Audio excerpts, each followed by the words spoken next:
자, 이 그림은 무슨 그림일까요? 한번 잘 이렇게 보세요.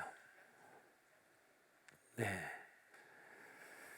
자, 이 그림은 목자가 어깨에 양을 메고 있고 또 그 아래에는 또 두 마리의 양이 있습니다. 그래서 양을 돌보는 그런 목자의 모습이죠.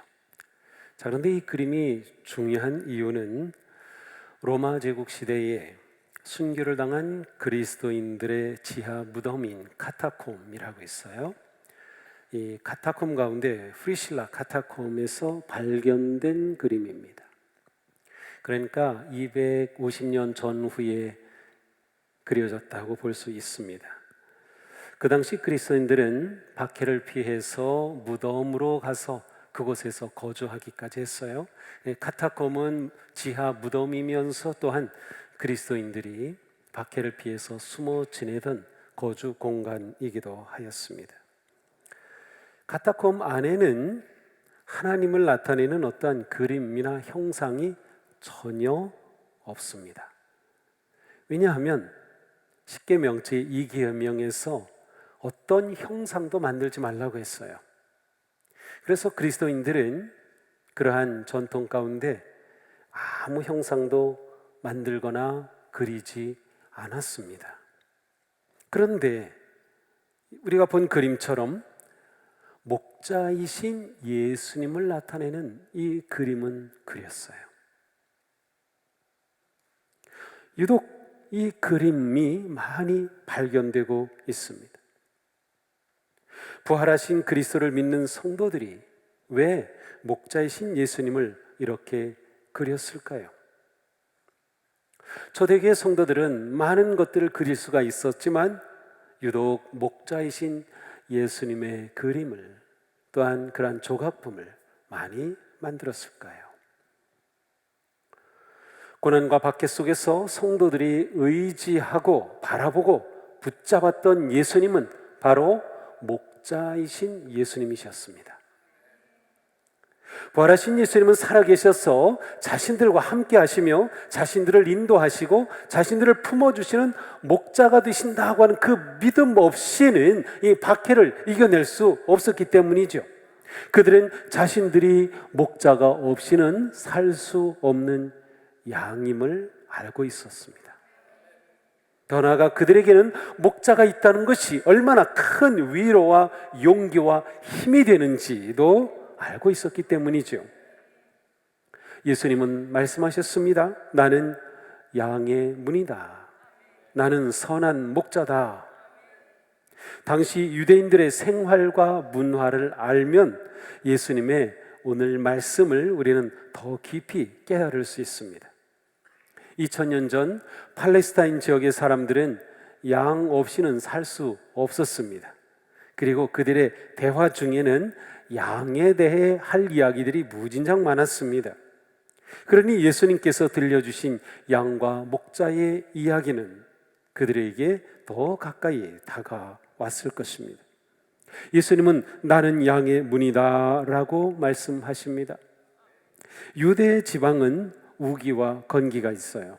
근데 우기에는 비가 많이 내리기 때문에 초목이 무성하죠. 그래서 풀을 쉽게 구할 수 있지만 건기가 되면 점점 풀이 없어져요. 그러면 목자들은 양들을 데리고 아주 먼 곳까지 걸어서 이동을 해야 했습니다.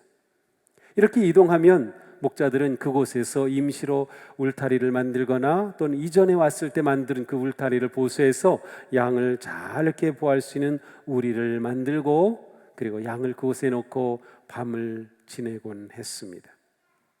자, 이때 문이 하는 역할은 크게 두 가지입니다. 하나는 보호하는 것이죠. 그래서 어느 집이든 어느 공간이든 문으로 들어가고 그리고 문을 닫으면 안전하다는 그러한 보호받는 느낌을 가질 수 있습니다. 예수님은 자신이 양의 문이라고 말씀하셨어요. 예수님을 믿고 따르는 모든 양을 안전하게 보호하시고 지켜주신다는 의미입니다. 부활하신 예수님은 언제나 우리와 동행하시며 우리를 보호해 주시는 안전한 피난처가 되십니다. 예수님만이 우리가 의지할 안전한 곳입니다. 예수님을 벗어나면 양은 위태로워집니다. 초대교회 성도들은 오직 예수님 안에서 평안을 누렸습니다. 예수님이 그들의 인생의 문이 되심을 신뢰하였습니다. 문의 또 다른 역할은 제한하는 것입니다. 일단 문이 생기면 다른 곳으로는 드나들 수 없습니다. 반드시 그 문으로만 드나들어야 하죠. 그러므로 오직 문이신 예수님을 통해서만 안전하고 영원한 피난처에 들어갈 수 있는 겁니다. 예수님은 내가 곧 길이요 진리요 생명이니 나로 말미암지 않고는 아버지께로 올 자가 없느니라고 말씀하셨어요. 길이신 예수님을 믿고 따를 때 생명의 문, 진리의 문으로 들어갈 수 있습니다. 누구든지 죄를 회개하고 예수님을 믿으면 구원의 문 안으로 들어갑니다. 생명의 세계로 들어갑니다. 지금 우리 자신은 어디에 있습니까? 문 안에 들어와 있습니까? 진리와 생명이신 예수님 안에 있습니까? 주님 안에 거한다는 이 확신은 우리에게 매우 중요합니다. 주님 안에 거하지 않고서는 부활의 삶을 살 수 없기 때문입니다. 바울은 서신서 곳곳에서 예수 안에 거하는 삶을 말씀하고 있어요. 그리스도님을 믿고 따르는 성도는 예수님 안에서 기뻐하며 예수님 안에서 감사하며 예수님 안에서 평화를 누리며 예수님 안에서 수고하며 예수님 안에서 자랑하며 예수님 안에서 지혜로우며 예수님 안에서 사랑하며 예수님 안에서 거룩하여지며 예수님 안에서 굳건하며 예수님 안에서 승리합니다. 우리는 예수님 안에 있다는 확신을 가지고 담대하게 나아갈 수가 있는 겁니다. 부활하신 주님은 우리를 위한 양의 문이 되어주셨기 때문입니다. 우리가 거할 곳은 주님 안입니다. 그런데 때로는 양을 노리는 도둑이 있어요. 문이 아닌 다른 곳으로 들어오는 것이 도둑입니다. 도둑은 어두운 시간을 틈타 담을 허물고 들어와 양을 훔쳐갑니다. 예수님 말씀하셨어요. 나는 양의 문이라. 나보다 먼저 온 자는 다 절도요 강도니 양들이 듣지 아니하였느니라. 자, 예수님께서 나보다 먼저 왔다라고 하신 말씀은 시간상으로 먼저 왔다는 뜻이 아닙니다. 만약 시간으로 말한다면 예수님보다 앞에 왔던 훌륭한 예언자들, 하다못해 세례 요한, 예수님보다 6개월 먼저 이 세상에 태어났어요. 세례 요한 다 도둑이 되는 건가요? 아니죠. 세례 요한은 예수님을 가리켜 뒤에 오시는 분이 나보다 앞섰다, 이러한 표현을 사용했어요. 그러므로 먼저 왔다 혹은 앞섰다라고 하는 말은 시간적 의미가 아니라 존재론적인 의미예요. 다시 말하면 예수님은 그 누구보다도 무한히 앞서서 존재하시며 따라서 태초부터 계신 하나님이심을 의미합니다. 그러므로 예수님보다 먼저 온 절도와 강도는 예수님의 자리에 들어가 있는 자들이에요. 마치 자신이 좋은 목자인 양을 속이고 유혹하는 거짓 지도자들입니다. 가짜가 진짜보다 더 진짜 같아요. 도둑과 강도인 거짓 목자가 더 목자처럼 변장합니다. 지금도 성도들을 미혹하는 온갖 사이비 교주와 이단들은 모두 도둑이고 강도들입니다. 예수님보다 앞서는 자들을 조심하셔야 됩니다. 예수님을 드러내지 않고 자신을 드러낸 자들을 조심해야 합니다. 우리에게는 오직 예수님만 계셔야 합니다. 주님 안에 거하면서 주님만 보여야 합니다. 예수님 아닌 그 누구도 그 무엇도 우리의 영혼을 빼앗아가는 절도요 강도일 뿐입니다. 들에서 양을 치던 목자들은 저물기 전에 양들을 불러서 우리 안으로 다 모읍니다.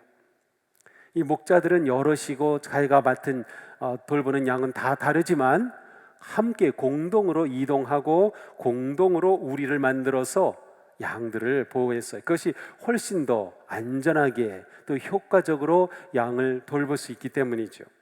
그런데 목자들은 양들을 저녁이 되어 불러가지고 우리 안으로 들여보낼 때 우리를 구분해서 넣지 않아요. 그냥 다 안으로 넣습니다. 그러면 자기들끼리 알아서 친한 양들끼리 그렇게 있는 거죠. 자, 그런데 문제는 다음날 아침입니다.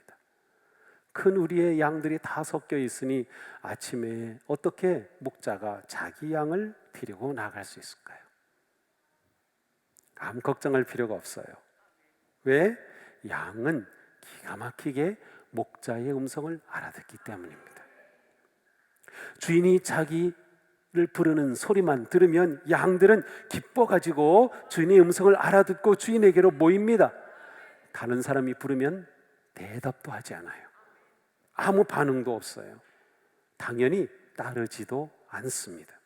이것이 목자와 양의 관계입니다. 예수님은 이렇게 말씀하셨어요. 문지기는 그를 위하여 문을 열고 양은 그의 음성을 듣나니 그가 자기 양의 이름을 각각 불러 인도하여 내느니라. 자기 양을 다 내놓은 후에 앞서가면 양들이 그의 음성을 아는 고로 따라오되 타인의 음성은 알지 못하는 고로 타인을 따르지 아니하고 도리어 도망가느니라. 그렇습니다. 이게 목자와 양의 친밀한 관계예요. 그러니 목자는 양들을 뒤에서 막 몰아가지 않습니다. 양에게 목줄을 메고 끌고 가지 않습니다. 그렇게 하는 것은 거짓 지도자인 강도와 도살꾼이 하는 짓입니다. 진실한 성도는 양과 같아서 목자의 음성을 듣습니다. 참된 성도는 목자의 음성을 분별하며 언제나 목자의 음성을 따르는 겁니다. 양은 목자의 음성을 따르면 살고 따르지 않으면 멸망합니다. 양들이 목자의 음성을 분별하고 따르는 것은 그 음성을 따를 때 양들은 참된 만족과 기쁨과 생명이 넘침을 경험하기 때문입니다. 목자의 음성을 들으면서 목자가 함께하고 있음을 알기 때문이죠. 목자의 사랑을 느끼기 때문입니다. 그러니 양들은 목자의 음성을 들으면 기뻐서 힘차게 달려옵니다. 우리 주님은 말씀하시며 주님의 양인 우리는 주님의 음성을 듣고 따릅니다. 내 양은 내 음성을 듣는다라고 하는 이 말씀은 우리에게 얼마나 큰 희망과 힘이 되는지 모릅니다. 주님의 양인 우리는 누구나 다 주님의 음성을 들을 수 있습니다. 성도는 목자이신 주님의 음성을 듣는 양입니다. 그런데 혹시 종종 하나님이 아무 말씀도 하지 않으신다고 생각할 때가 있습니까? 하나님이 침묵하신다고 느낄 때가 있습니까? 누구 문제일까요? 우리 문제입니까? 하나님 문제입니까? 우리 문제예요. 문제는 하나님께 있지 않고 우리의 마음과 귀에 있습니다. 주님의 음성은 언제나 우리에게 다가오지만 우리가 듣지 못하거나 깨닫지 못할 뿐입니다. 들을 준비가 되어 있지 않거나 듣기를 원하지 않기 때문입니다. 주님의 음성을 들으려면 주님께 주파수가 맞아야 합니다. 예수님은 말씀하셨습니다. 진리의 성령이 오시면 그가 내 것을 가지고 너희에게 알리리라. 그렇습니다. 성령님은 주님의 수많은 말씀들을 우리에게 연결해 주십니다. 우리의 마음이 지나치게 세상에 귀를 기울인다면 주님의 음성에 주파수를 맞출 수 없습니다. 온갖 잡음이 가득하면 주님의 음성이 들어오지 않습니다.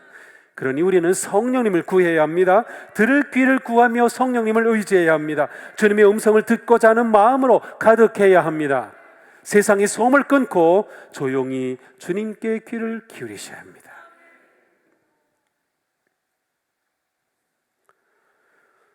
주님은 우리에게 다양한 방법으로 다가오셔요. 가장 중요한 것은 성경을 통하여 우리에게 말씀하십니다. 말씀 묵상 지금 계속 강조하는 이유가 이것이에요. 다른 이유 하나도 없어요. 양인 우리들이 목자의 음성을 듣지 않고 어떻게 살겠다는 겁니까? 들어야 합니다. 성경에는 하나님의 숨결이 담겨 있어요. 또한 영적인 지도자들을 통해서도 말씀하십니다. 하나님의 임재 속에서 전심으로 예배할 때 예배 가운데서 음성을 듣습니다. 기도할 때 음성을 듣습니다. 하나님은 우리의 작은 일상과 환경을 통해서도 말씀하십니다. 요즘 산에 가면은 나무들이 그냥 날이 다르게 막 자라요. 푸르러지고. 그거를 보면서 하나님의 음성을 들을 수 있어요. 우리가 듣고 보고 느끼는 모든 것, 어느 것을 통해서도 하나님 우리에게 말씀하셔요.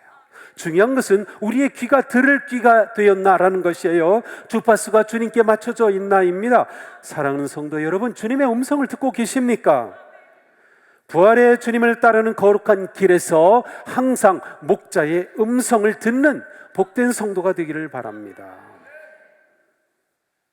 자, 목자는 양에 대해서 모든 책임을 져야 했습니다. 예수님 당시의 목자는 대부분 가난했습니다. 목자들은 자기가 소유한 양이 아니었어요. 대체로 어느 주인의 양을 맡아서 돌보는 경우가 많았습니다. 그런데 양이 사라졌다, 양을 잃어버렸다. 그러면 주인의 입장에서 볼 때는 정말 이 양을 맹수가 물어갔는지, 도둑이 훔쳐갔는지, 아니면 이 목자가 그 양을 몰래 빼돌렸는지 알 길이 없어요. 따라서 목자는 자기가 양을 몰래 파는 것이 아니라고 하는 것을 증명할 책임이 있었습니다. 그러므로 목자는 도둑이 오거나 사나운 짐승이 오면 먼저 양을 딱 막아 지켰습니다. 참 목자는 양을 아끼고 양에 대한 책임감으로 목숨까지 걸었습니다. 심지어 사나운 짐승이 양을 물어가요, 끝까지 추적해야 했어요. 설령 양이 죽었다 하더라도 맹수가 남긴 양의 가죽이라도, 양의 한 부분이라도 가지고 와야 했어요. 이 증거물이 없으면 목자는 주인에게 잃어버린 양에 대해 4배나 갚아야 했습니다. 그러니 진짜 목자는 목숨을 걸고 양을 지키는 거예요. 그러므로 참 목자인지 아닌지를 구별하려면 간단한 방법이 하나 있어요. 우통을 벗기는 겁니다. 그러면 참 목자는 맹수와 싸우고 양을 지키기 위해 상처난 온갖 상처를 몸에 가지고 있는 거죠. 이것이 참 목자입니다. 자, 이러한 점을 생각하면 예수님의 말씀이 더욱 깊이 다가옵니다. 나는 선한 목자다. 선한 목자는 양들을 위하여 자기 목숨을 버린다. 선한 목자라는 것은 뭐 착하고 순하고 뭐 그러한 의미가 아닙니다. 선한 목자라는 양들의 생명을 책임지는 목자다라는 뜻이에요. 예수님은 참 목자이시기 때문에 양들을 위하여 목숨을 버리신다고 말씀하셔요. 사실 목자라고 해서 다 목숨을 내놓는 것은 아닙니다. 그래야만 하는 것도 아니었어요. 그러나 예수님은 자신의 목숨을 십자가에서 내놓을 것이기에 참 목자는 양들을 위하여 목숨을 버린다라고 말씀하신 겁니다. 예수님은 우리를 사랑하셔서 우리를 죄와 사망의 위험에서 구원하시기 위해 죽음을 택하셨습니다. 죄에 대한 무서운 심판을 예수님이 2팔 벌려서 막으신 겁니다. 죽음의 위기에 처한 양을 구할 수 있는 것은 오직 참 목자뿐입니다. 예수님은 우리의 참 목자가 되어주셨어요. 참된 목자이신 예수님은 우리를 구원하여 주신 그 십자가의 상처의 흔적을 온몸에 지니고 계신 분이십니다. 그 주님이 십자가에서 죽으셨고 부활하셔서 우리의 선한 목자가 되어 주셨습니다. 부활의 삶은 선한 목자이신 주님을 따르는 삶입니다. 선한 목자이신 예수님은 부활의 삶을 사는 우리에게 진정한 기쁨과 소망과 생명을 줍니다. 그래서 우리는 참 목자를 따름으로 행복할 수가 있는 거지요. 부활의 주님이 우리와 함께 하십니다. 부활의 주님은 우리의 선한 목자이십니다. 우리가 이것을 꽉 잡고 부활의 삶을 승리하는 것입니다. 목자 되신 우리의 주님, 이 시간 우리 시편 23편을 함께 읽으면서 목자이신 주님에 대한 마음과 믿음을 고백합시다. 주님은 나의 목자시니 내게 부족함 없어라. 나를 푸른 풀밭에 누이시며 쉴만한 물가로 인도하신다. 나에게 다시 새 힘을 주시고 당신의 이름을 위하여 바른 길로 나를 인도하신다. 내가 비록 죽음의 그늘 골짜기로 다닐지라도 주님께서 나와 함께 계시고 주님의 막대기와 지팡이로 나를 보살펴 주시니 내게는 두려움이 없습니다. 주님께서는 내 원수들이 보는 앞에서 내게 잔치상을 차려주시고 내 머리에 기름 부으시어 나를 귀한 손님으로 맞아주시니 내 잔이 넘칩니다. 진실로 주님의 선하심과 인자심이 내가 사는 날 동안 나를 따르리니 나는 주님의 집으로 돌아가 영원히 그곳에서 살겠습니다.